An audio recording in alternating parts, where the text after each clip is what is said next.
নমস্কার, top news 10 নিয়ে আমি অতনু রয়েছি আপনার সঙ্গে। আরজিকর প্রসঙ্গ, আরজিকরের তদন্তে কলকাতা পুলিশকে রীতিমতো ভৎসনা করে সুপ্রিম কোর্ট। একের পর এক প্রশ্ন তুলল সুপ্রিম কোর্ট এবং ময়না তদন্তে খুন স্পষ্ট হওয়ার পরেও কেন অস্বাভাবিক মৃত্যুর মামলা করা হলো, উঠল সেই প্রশ্ন। কেন দেহ সৎকারের পর এফআইআর করা হলো? কলকাতা পুলিশের তদন্তে বিস্ময় প্রকাশ করলেন প্রধান বিচারপতি পারদিওয়ালা বললেন, তার 30 বছরের পেশাদারী জীবনে এমন তদন্ত দেখেননি।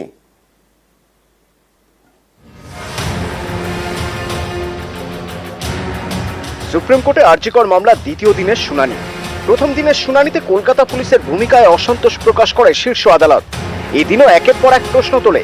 বৃহস্পতিবারের শুনানিতে প্রধান বিচারপতি ডিওয়াই চন্দ্রচূড় বলেন, চিকিৎসকের দেহ সৎকারের পর রাত 11:45 এফআইআর করা হয়েছে, এটা বিস্ময়কর। কলকাতা হাইকোর্টের নির্দেশে আরজিকরের ঘটনার তদন্ত করছে সিবিআই।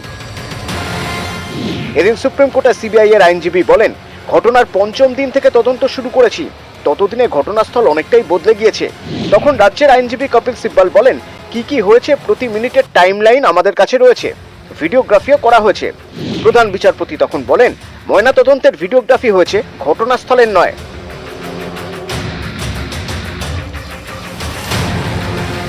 এরপর সলিসিটর জেনারেল তুষার মেহতা বলেন, মহিলা চিকিৎসকের দেহ সৎকারের পর মামলা রুজু করা হয়েছে।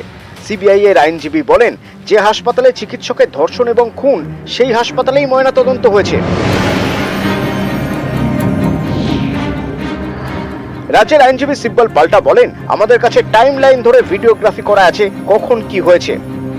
কপিল সিব্বলের যুক্তিতে সন্তুষ্ট হয়নি শীর্ষ আদালত। প্রধান বিচারপতি বলেন, জিডি করা হয়েছিল সকাল 10:10 আর রাত 11:45 পর ক্রাইম সিন সিল করা হলো। খুবই চিন্তার বিষয় মিস্টার সিব্বল। রাজ্যের আইনজীবী সিব্বল পাল্টা বলেন, এই তথ্য ঠিক নয়, খবর পাওয়ার পর থেকেই পুরো ভিডিওগ্রাফি করা হয়েছে। তখন বিচারপতি জে.বি. পারদিওয়ালা বলেন, কখন ময়না তদন্ত হয়েছিল? রাজ্যের আইনজীবী জানান, সন্ধ্যে 6:10 থেকে সন্ধ্যে 7:10 মধ্যে। বিচারপতি পারদিওয়ালা পাল্টা প্রশ্ন করেন, আর অস্বাভাবিক মৃত্যুর অভিযোগ কখন দায়ের করলেন? কপিল সিব্বল বলেন, রাত 11:30 নাগাদ। বিচারপতি পারদিওয়ালা তখন জানতে চান, এটা কি অস্বাভাবিক মৃত্যু? ময়নাতদন্তে খুন স্পষ্ট হওয়ার পরেও কেন অস্বাভাবিক মৃত্যুর মামলা রুজু হলো? এভাবে নিজেদের বক্তব্য নিয়ে বিভ্রান্তি তৈরি করবেন না। পরের বার শুনানিতে কোনো দায়িত্বশীল পুলিশ অফিসারকে এখানে রাখবেন। রাজ্যের আইনজীবী বলেন, গেজেট নোটিফিকেশন মেনে অস্বাভাবিক মৃত্যুর মামলা রুজু করে তদন্ত শুরু হয়, নিয়ম মেনেই সব পদক্ষেপ করা হয়েছে। প্রধান বিচারপতি প্রশ্ন তোলেন, আপনাদের কথা মানছি, কিন্তু দেহ উদ্ধারের 14 ঘন্টা পর কেন এফআইআর রুজু করা হলো? অধ্যক্ষের তো কলেজে এসেই এফআইআর করা উচিত ছিল। এরপরই বিচারপতি পারদিওয়ালা বলেন, ময়না তদন্তে মৃত্যুর কারণ যে খুন তা স্পষ্ট, তারপরেও অস্বাভাবিক মৃত্যুর মামলা দায়ের করা হলো। আমি আমার 30 বছরের পেশাদারী জীবনে এমন তদন্ত দেখিনি।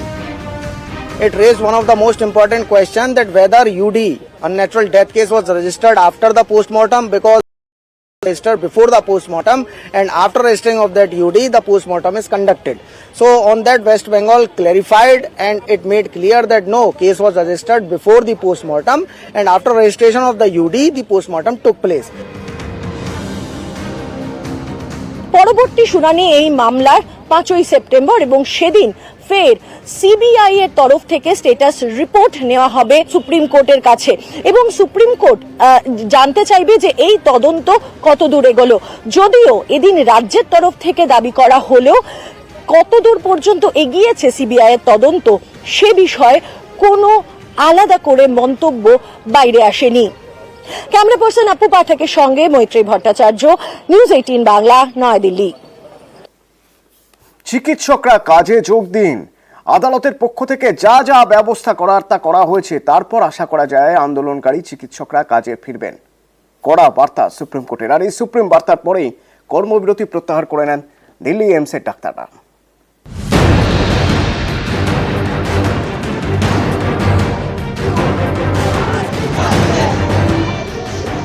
আরজিকরের ঘটনার প্রতিবাদ এবং বিচারের দাবিতে চিকিৎসকদের কর্মবিরতি। রোগীদের ভোগান্তি চরমে, পরিস্থিতি মোকাবিলায় ফের বার্তা দিল সুপ্রিম কোর্ট। বৃহস্পতিবারের শুনানিতে প্রধান বিচারপতির বেঞ্চ বলে, চিকিৎসকদের অনুরোধ করা হচ্ছে, আপনারা কাজে ফিরুন, চিকিৎসক সমাজ কাজে ফিরুক। হাসপাতালে মহিলা চিকিৎসককে ধর্ষণ, খুন, আরজিকরের এই ঘটনায় দেশ জুড়ে শোরগোল। বিচার এবং নিরাপত্তা চেয়ে পথে ডাক্তার এবং ডাক্তারি পড়ুয়ারা। কর্মবিরতি শুরু করেন চিকিৎসকরা। এ নিয়ে শতপ্রণোদিত মামলা রুজু করে সুপ্রিম কোর্ট। সেই মামলার শুনানিতে বৃহস্পতিবার নাগপুরের চিকিৎসকদের আইনজীবী বলেন, আন্দোলনকারী চিকিৎসকদের হেনস্থা করা হচ্ছে, তাদের পরীক্ষায় বসতে দেওয়া হচ্ছে না। প্রধান বিচারপতি ডিওয়াই চন্দ্রচূড় তখন বলেন, আগে চিকিৎসকদের কাজে যোগ দিতে বলুন, কাজে উপস্থিত না থাকলে আমরা কিভাবে বলবো তাদের উপস্থিত ঘোষণা করতে? ডাক্তারদের আগে কাজে যোগ দিতে বলুন, তারপর আমরা কর্তৃপক্ষের সঙ্গে কথা বলবো।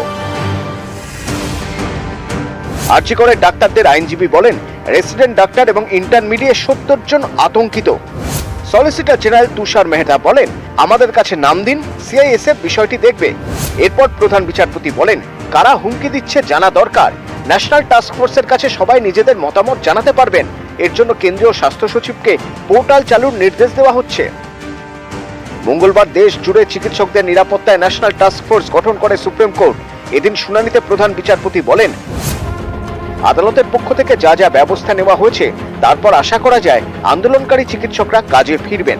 চিকিৎসকদের আইনজীবী বলেন, ডাক্তাররা কাজে ফিরলে তাদের বিরুদ্ধে যেন কোনো ব্যবস্থা না নেওয়া হয়।